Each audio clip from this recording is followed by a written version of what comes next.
Hola, seguimos en la SEC Te lleva al Congreso Europeo de Cardiología que se está celebrando en París. En esta ocasión vamos a hablar de las nuevas guías que han salido sobre el manejo de las taquicardias supraventriculares. Y en este sentido es importante recordar que las últimas guías salieron en el 2003, por lo tanto me gustaría reconocer la gran tarea de recopilación y actualización que ha hecho el grupo de trabajo que ha elaborado estas guías. Bien, las guías repasan toda una serie de aspectos concernientes a las taquicardias supraventriculares, pero por temas de tiempo hoy nos vamos a centrar en revisar qué tipos de taquicardia entran dentro de estas guías y cuál es su manejo tanto en el contexto agudo como en el contexto crónico. Las guías revisan las taquicardias que vemos resumidas en esta tabla, entre las cuales se encuentran las taquicardias auriculares, como la taquicardia sinusal, la taquicardia auricular focal, las taquicardias auriculares macro reentrantes, entre las que se incluye el flúter dependiente del istmo cabo-tricuspidio y las taquicardias macro reentrantes no dependientes de istmo cabo-tricuspidio.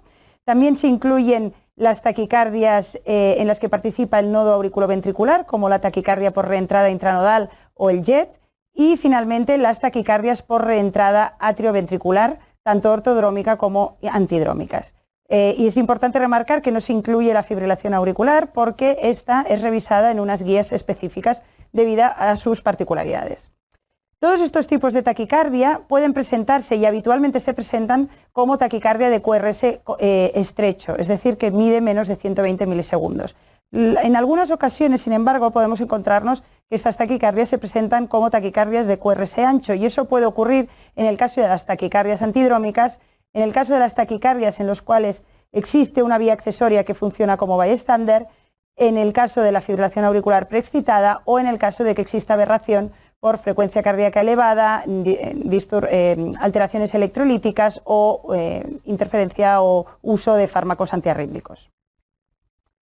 Bien, pues sin más dilación nos vamos ya a centrar en cuál es el manejo de estos tipos de taquicardia y empezaremos por el manejo agudo de las taquicardias supraventriculares. Las guías nos establecen unas recomendaciones cuando no tenemos el diagnóstico establecido y nos encontramos ante una taquicardia en urgencias. En el caso de que la taquicardia sea de QRS estrecho, las guías recomiendan, si existe inestabilidad hemodinámica, recurrir directamente a la cardioversión. Y esto veremos que se repite para el manejo agudo de todas las taquicardias supraventriculares. En el caso de que no exista inestabilidad hemodinámica, se recomienda el uso de maniobras vagales y, si estas no son efectivas, recurrir a la adenosina intravenosa. El uso de fármacos frenadores del nodo AV, como por ejemplo el verapamil, el diltiazem o los betabloqueantes, queda relegado a una indicación 2A. En el caso de que nos encontremos ante una taquicardia de QRS ancho, nuevamente, si existe inestabilidad hemodinámica, recurriremos a la cardioversión y, si no existe, se recomienda utilizar en primer lugar maniobras vagales. La adenosina intravenosa puede ser utilizada siempre que aseguremos que en un electrovasal no existe preexcitación. Y nuevamente el uso de fármacos antiarrítmicos queda relegado a clase 2A o 2B. En cuanto a la taquicardia auricular focal, quizá el mensaje que vale la pena destacar es que debemos tener un umbral relativamente bajo para realizar una cardioversión, ya que el uso de fármacos en general no es efectivo en revertir la taquicardia auricular. Puede utilizarse la adenosina, el verapamil, el diltiazem o betabloqueantes, pero como comento, con un umbral bajo para pasar a cardioversión si estos no son efectivos. Y algo similar ocurre en el manejo del flúter auricular y las taquicardias auriculares macro reentrantes, en los cuales también se recomienda cardioversión como primera opción. En este caso sí que existe la opción de utilizar fármacos especialmente indicados, como por ejemplo el ibutilide o el dofetilide. Sin embargo, estos son fármacos que pueden causar torsada de puntas y por lo tanto deben administrarse bajo monitorización y en un contexto hospitalario. Por lo cual a veces resulta más simple y más abordable realizar la cardioversión eléctrica directamente. Recordar que en este contexto, en el contexto del manejo agudo de las taquicardias macro reentrantes, no se recomienda el uso de flecainida ni de propafenona. Y finalmente, en cuanto al manejo agudo de las taquicardias por reentrada intranodal o por reentrada auriculoventricular, nuevamente se promulga el uso de maniobras vagales y si no, el uso de la adenosina. Con la salvedad de que en el caso de que la presentación sea antidrómica, podríamos utilizar fármacos específicos como el ibutilide o la procainamida. Una situación especial es aquella del paciente que se presenta con fibrilación auricular preexcitada. En estos casos, las guías recomiendan poder utilizar ibutilide o procainamida para la cardioversión y en menor medida la flecainida o la profenona.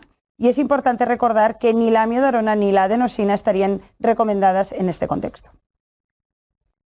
En cuanto al manejo crónico de las taquicardias supraventriculares y la prevención de nuevos episodios, las guías abogan sobre todo por el uso de la ablación por catéter, dejando la utilización de fármacos antiarrítmicos en un segundo lugar.